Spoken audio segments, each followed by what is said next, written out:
Even in purely non-religious terms, homosexuality represents a misuse of the sexual faculty. It is a pathetic little second-rate substitute for reality, a pitiable flight from life. As such, it deserves no compassion, it deserves no treatment as minority martyrdom, and it deserves not to be deemed anything but a pernicious sickness. That's from Time magazine in 1966, when I was 3 years old. And last year, the President of the United States came out in favor of gay marriage.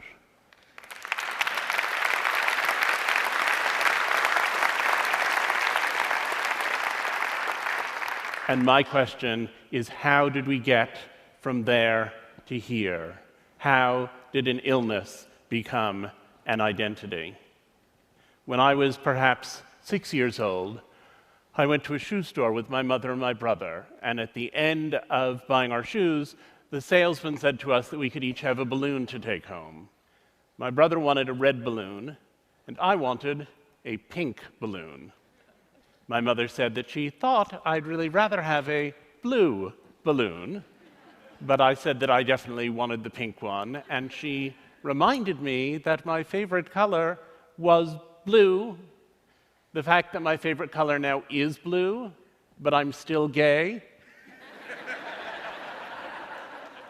is evidence of both my mother's influence and its limits.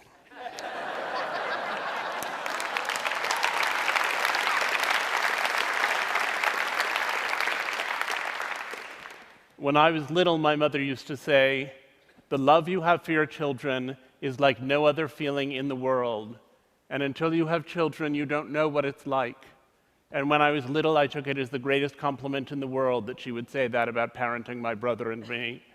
And when I was an adolescent, I thought, but I'm gay, and so I probably can't have a family. And when she said it, it made me anxious. And after I came out of the closet, when she continued to say it, it made me furious.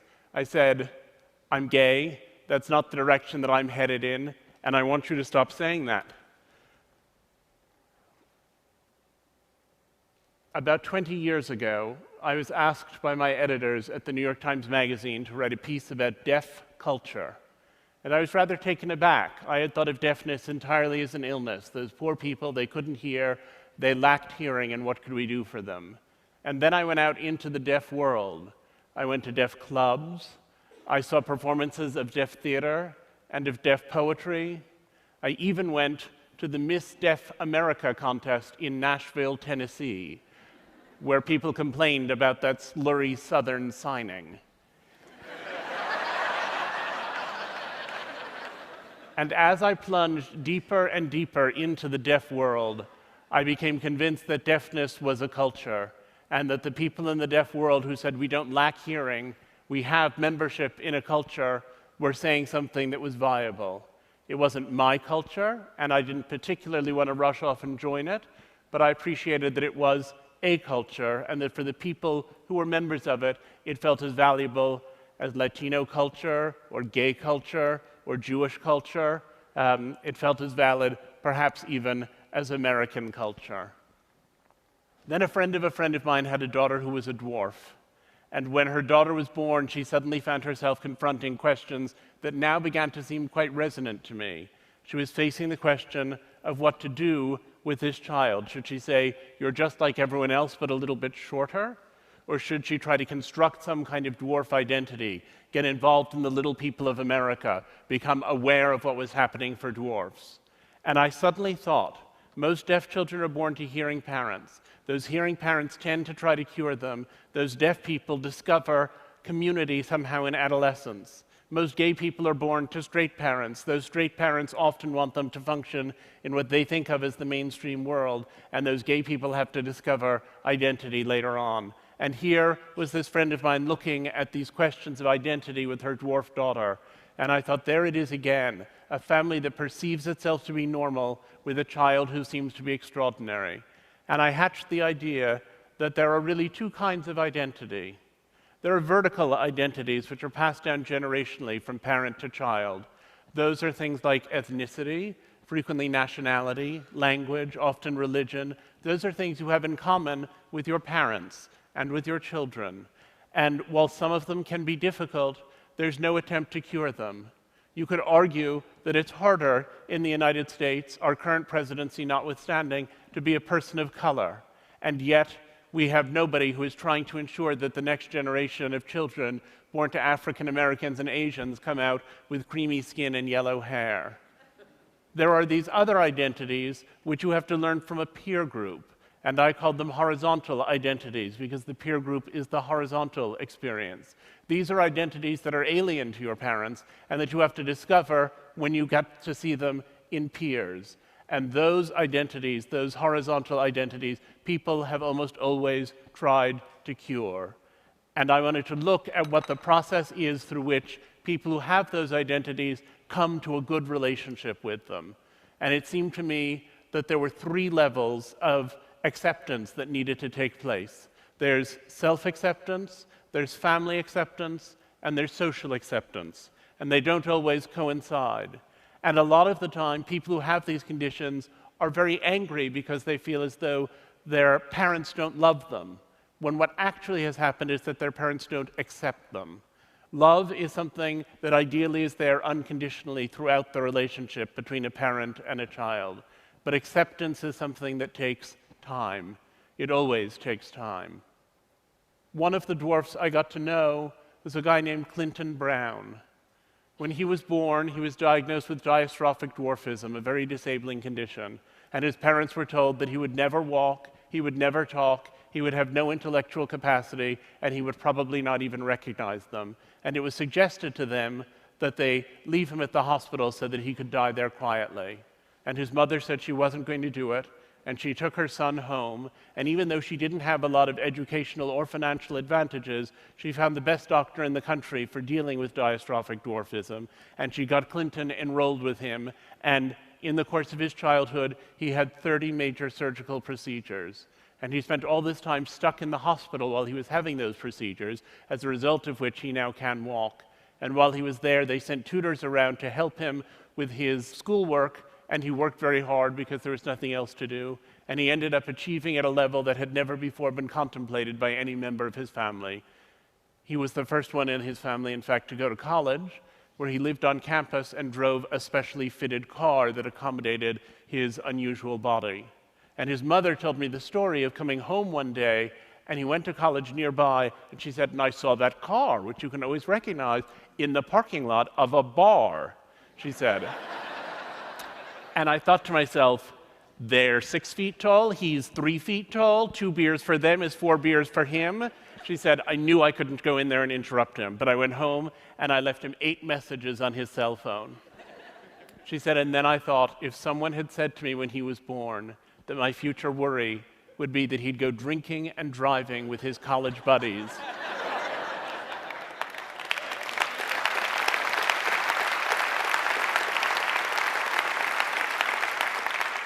and I said to her, what do you think you did that helped him to emerge as this charming, accomplished, wonderful person? And she said, what did I do? I loved him, that's all. Clinton just always had that light in him, and his father and I were lucky enough to be the first to see it there. I'm going to quote from another magazine of the 60s. This one is from 1968, the Atlantic Monthly, Voice of Liberal America, written by an important bioethicist. He said, there is no reason to feel guilty about putting a Down syndrome child away, whether it is put away in the sense of hidden in a sanitarium or in a more responsible, lethal sense. It is sad, yes, dreadful, but it carries no guilt. True guilt arises only from an offense against a person, and a Downs is not a person. There's been a lot of ink given to the enormous progress that we've made in the treatment of gay people. The fact that our attitude has changed is in the headlines every day. But we forget how we used to see people who had other differences, how we used to see people who were disabled, how inhuman we held people to be. And the change that's been accomplished there, which is almost equally radical, is one that we pay not very much attention to. One of the families I interviewed, Tom and Karen Robards, were taken aback when, as young and successful New Yorkers, their first child was diagnosed with Down syndrome. They thought the educational opportunities for him were not what they should be, and so they decided they would build a little center, 2 classrooms that they started with a few other parents to educate kids with DS.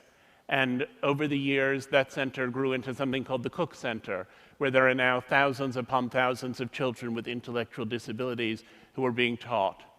In the time since that Atlantic Monthly story ran, the life expectancy for people with Down syndrome has tripled. The experience of Down syndrome people includes those who are actors, those who are writers, some who are able to live fully independently in adulthood. The Robards had a lot to do with that, and I said, do you regret it? Do you wish your child didn't have Down syndrome? Do you wish you'd never heard of it? And interestingly, his father said, well, for David, our son, I regret it, because for David, it's a difficult way to be in the world, and I'd like to give David an easier life. But I think if we lost everyone with Down syndrome, it would be a catastrophic loss. And Karen Robard said to me, I'm with Tom. For David, I would cure it in an instant to give him an easier life. But speaking for myself, well, I would never have believed 23 years ago when he was born that I could come to such a point. Speaking for myself, it's made me so much better and so much kinder and so much more purposeful in my whole life that speaking for myself, I wouldn't give it up for anything in the world. We live at a point when social acceptance for these and many other conditions is on the up and up. And yet we also live at the moment when our ability to eliminate those conditions has reached a height we never imagined before. Most deaf infants born in the United States now will receive cochlear implants, which are put into the brain and connected to a receiver and which allow them to acquire a facsimile of hearing and to use oral speech. A compound that has been tested in mice, BMN 111, is useful in preventing the action of the achondroplasia gene. Achondroplasia is the most common form of dwarfism, and mice who have been given that substance and who have the achondroplasia gene grow to full size. Testing in humans is around the corner. There are blood tests which are making progress that would pick up Down syndrome more clearly and earlier in pregnancies than ever before, making it easier and easier for people to eliminate those pregnancies or to terminate them. And so we have both social progress and medical progress. And I believe in both of them. I believe the social progress is fantastic and meaningful and wonderful, and I think the same thing about the medical progress. But I think it's a tragedy when one of them doesn't see the others. And when I see the way they're intersecting in conditions like the 3 I've just described, I sometimes think it's like those moments in grand opera when the hero realizes he loves the heroine at the exact moment that she lies expiring on a divan. We have to think about how we feel about cures altogether. And a lot of the time, the question of parenthood is, what do we validate in our children and what do we cure in them? Jim Sinclair, a prominent autism activist, said, when parents say, I wish my child did not have autism, what they're really saying is, I wish the child I have did not exist, and I had a different, non-autistic child instead. Read that again. This is what we hear when you mourn over our existence. This is what we hear when you pray for a cure, that your fondest wish for us is that someday we will cease to be, and strangers you can love will move in behind our faces. It's a very extreme point of view, but it points to the reality that people engage with the life they have, and they don't want to be cured, or changed, or eliminated. They want to be whoever it is that they've come to be. One of the families I interviewed for this project was the family of Dylan Klebold, who was one of the perpetrators of the Columbine massacre. It took a long time to persuade them to talk to me, and once they agreed, they were so full of their story that they couldn't stop telling it. And the first weekend I spent with them, the first of many, I recorded more than 20 hours of conversation. And on Sunday night, we were all exhausted. We were sitting in the kitchen. Sue Klebold was fixing dinner.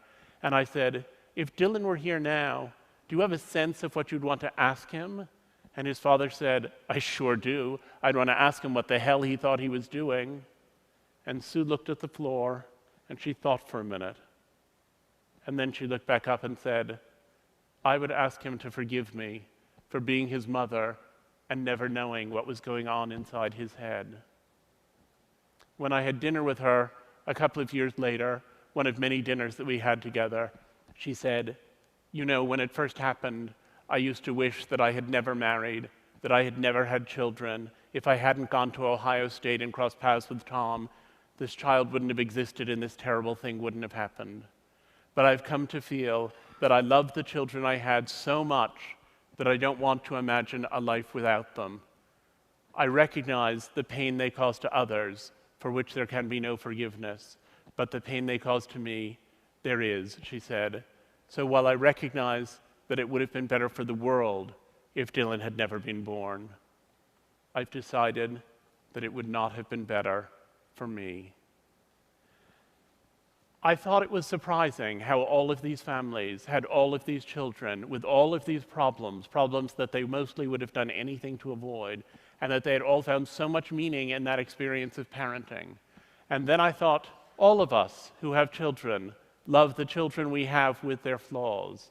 If some glorious angel suddenly descended through my living room ceiling and offered to take away the children I have and give me other, better children, more polite, funnier, nicer, smarter, I would cling to the children I have and pray away that atrocious spectacle. And ultimately, I feel that in the same way that we test flame-retardant pajamas in an inferno to ensure they won't catch fire when our child reaches across the stove, so these stories of families negotiating these extreme differences reflect on the universal experience of parenting, which is always that sometimes you look at your child and you think, where did you come from? It turns out that while each of these individual differences is siloed, there are only so many families dealing with schizophrenia, there are only so many families of children who are transgender, there are only so many families of prodigies who also face similar challenges in many ways. There are only so many families in each of those categories. But if you start to think that the experience of negotiating difference within your family is what people are addressing, then you discover that it's a nearly universal phenomenon. Ironically, it turns out that it's our differences and our negotiation of difference that unite us. I decided to have children while I was working on this project, and many people were astonished and said, but how can you decide to have children in the midst of studying everything that can go wrong? And I said, I'm not studying everything that can go wrong. What I'm studying is how much love there can be, even when everything appears to be going wrong. I thought a lot about the mother of one disabled child I had seen, severely disabled child who died through caregiver neglect. And when his ashes were interred, his mother said, I pray here for forgiveness for having been twice robbed, once of the child I wanted, and once of the son I loved. And I figured it was possible then for anyone to love any child if they had the effective will to do so. So my husband is the biological father of 2 children with some lesbian friends in Minneapolis. I had a close friend from college who'd gone through a divorce and wanted to have children, and so she and I have a daughter, and mother and daughter live in Texas. And my husband and I have a son who lives with us all the time, of whom I am the biological father, and our surrogate for the pregnancy was Laura, the lesbian mother of Oliver and Lucy in Minneapolis. So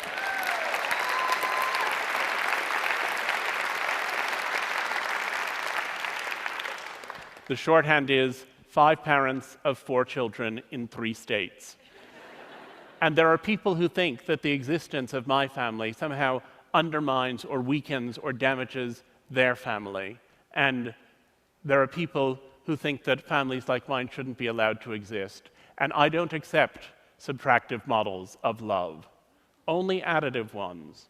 And I believe that in the same way that we need species diversity to ensure that the planet can go on, so we need this diversity of affection and diversity of family in order to strengthen the ecosphere of kindness. The day after our son was born, the pediatrician came into the hospital room and said she was concerned. He wasn't extending his legs appropriately. She said that might mean that he had brain damage.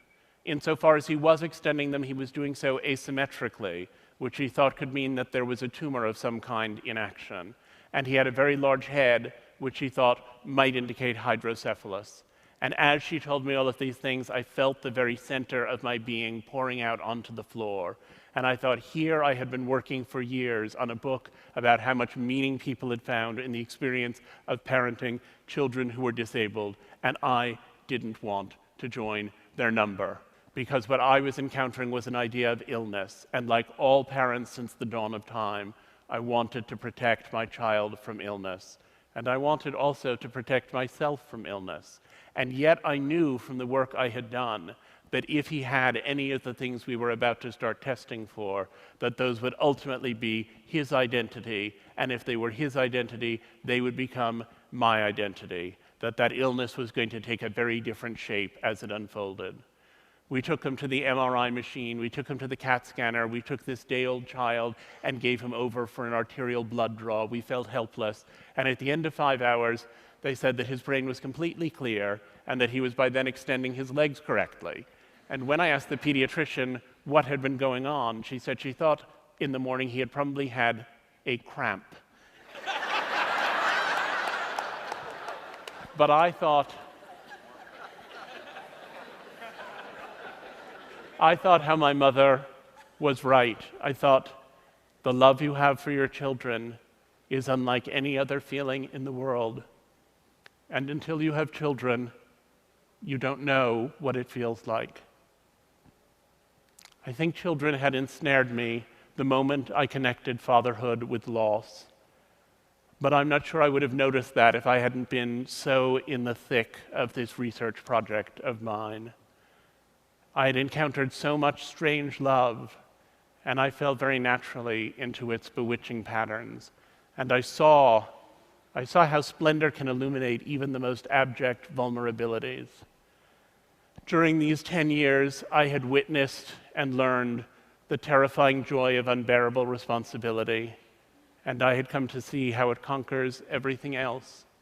And while I had sometimes thought the parents I was interviewing were fools, enslaving themselves to a lifetime's journey with their thankless children and trying to breed identity out of misery, I realized that day that my research had built me a plank and that I was ready to join them on their ship. Thank you.